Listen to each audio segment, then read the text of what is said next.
Paradoxes from Hell by Thomas Ligotti. The Decayed Mystic.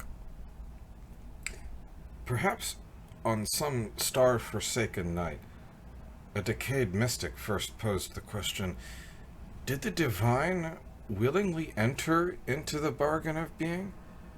And for what gain? Taking into consideration that it screams by way of every mouth generated in this world, the agreement must have been based on some very harsh terms. So harsh, in fact, that a bottom line of bliss was barely conceivable to the decayed mystic, who had brooded for many years on its text.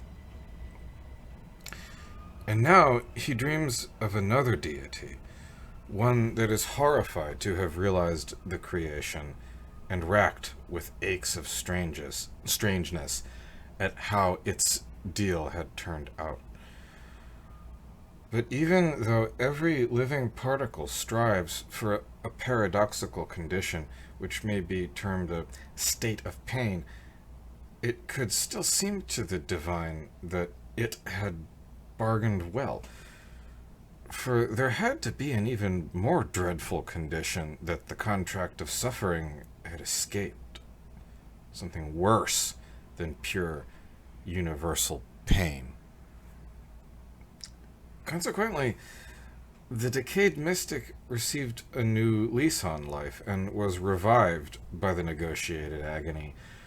For now he dreams of that more excruciating mode of order prior to, and perhaps forever posterior to, the lesser evil of existence, and gives thanks to the divine for the succor of a more moderate misery, a haven of relative perdition.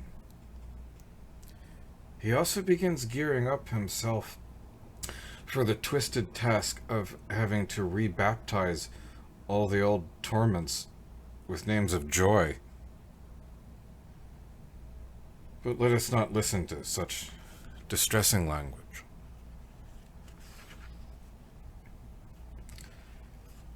The stricken philosopher. It must have been some stricken philosopher who realized our will is free, but only to suffer, to throb at a second's notice. Nothing other than pure pain could prove our freedom, since alternatives are non-existent. Hence, this poison is lapped up quite willingly by a beast that knows no other nourishment.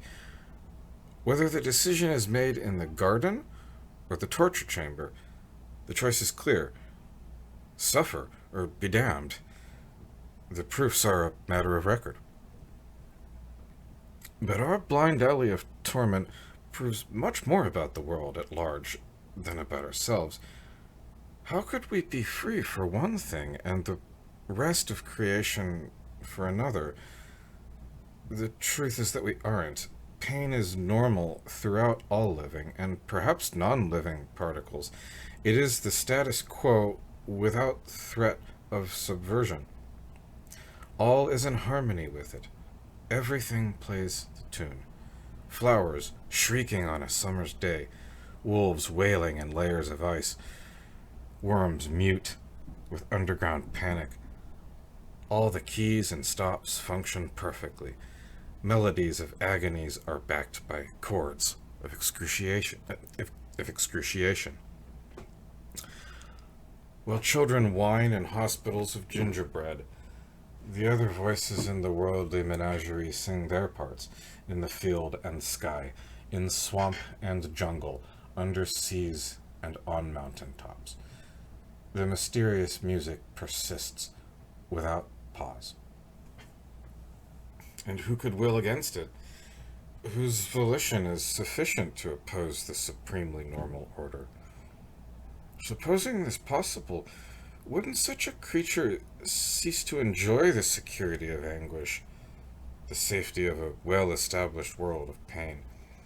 This vile being would illicitly reap the damnation of a stone's piece, the contented paralysis of wax figures, and would escape from the barbs of nature, only to enter into a supernatural hell, a place where the mutually exclusive conditions of sensation and stupefaction coexist in impossibility.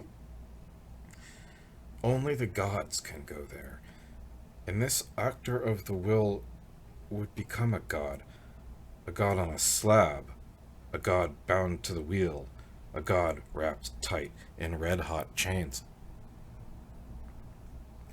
But the wisdom of eons counsels all against the miseries of the escapee from pain. Everyone is forewarned and knows enough to avoid such a doom. Everyone except the stricken philosopher, who must fulfill his destiny of convulsions in the horrible contentment of a supernatural ruin. And only from an uncanny dungeon can his soprano howl into the chorus of nature. Only from the shadows of the unreal can his voice join the screams of the natural world, which to him sound like laughter or the signs of an Edenic tranquility. Must we leave him here? Of course.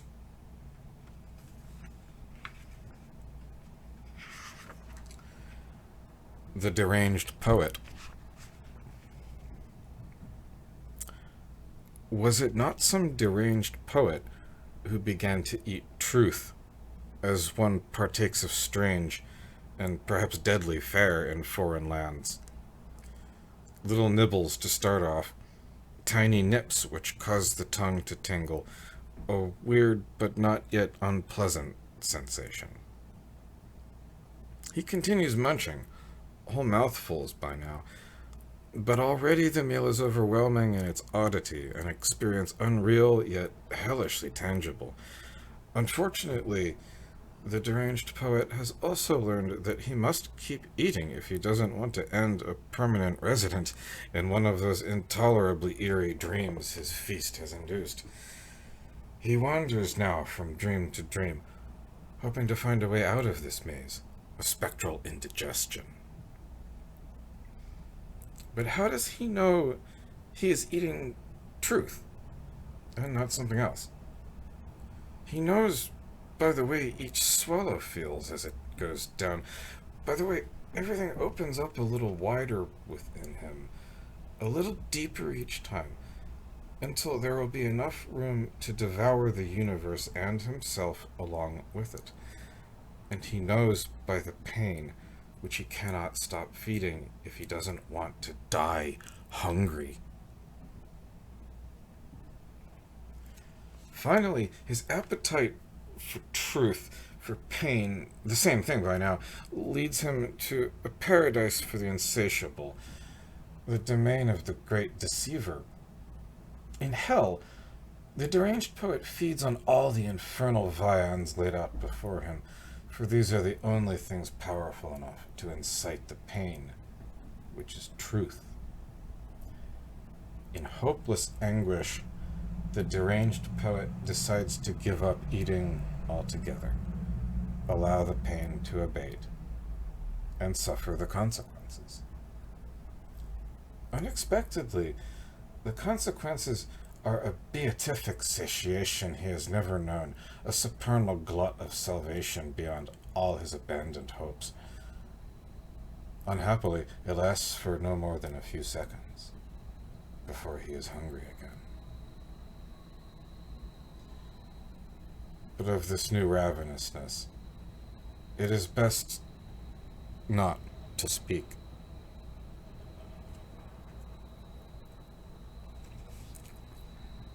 The complete madman. It could have been none other than a complete madman who just assumes that to be is to be in pain. He did not take into consideration those lapses from greater to lesser pains, those fluctuations which prevent the damned from getting a solid grip on their torment. The incomplete pain, the relative pain, obstacles to an ideal hell in which a pure anguish may be enjoyed to the fullest, without diluting intermediaries of alleviation. Anything else would be utter torture. Having suffered the storms along pain's crooked margins, the complete madman prays to be delivered straight into the eye of pain. Here, all repose in the equilibrium of abandoned hope, the quietude of screams undisturbed by smiles, and even the agony of a perdition never to be exacerbated or relieved by the confusions of paradise.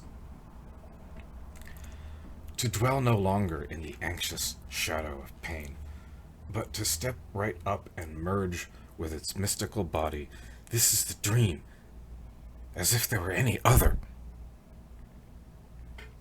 But unspeakable complications intervene. The complete madman is tempted by the deceptions of bliss, who says, "Come unto me, for without my blessings you will never know misery in all its actuality." "Lies!" counters the complete madman with all his lung power. He knows he's getting sidetracked by impure excruciations, that his guarantee of a perfect hell has been undermined by the fine print of ease, that his black cacophony has been violated by melodic illuminations, and that nourishing additives have been slipped into his poisons. "No," he protests, "I must not succumb to these false pains, this mortal flaying. I will submit only to an eternal sojourn in the pit of 1,000 hooks." But the complete madman will never attain his deliverance, for his conscience is not clear.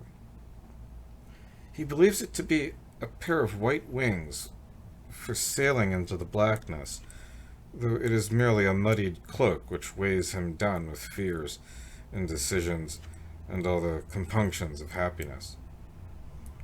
Never in good faith can he commit himself to ruin and thereby be saved. Never can he say with a pure heart, "Oh, most divine hell, liberate us from that absolute joy, which we have no hope of knowing." One day, the complete madman becomes piercingly aware of his predicament, and, in his despair, achieves a glorifying glimpse of his goal. But the vision quickly disperses, and afterward, he is even worse off than before. What happens still later to the complete madman was not for our eyes and ears.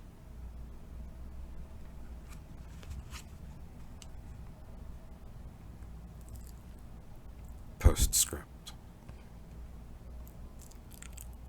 The decayed mystic, the stricken philosopher, the deranged poet, and the complete madman once got together to talk things over and check on one another's progress. A record of their meeting is buried in the deepest archives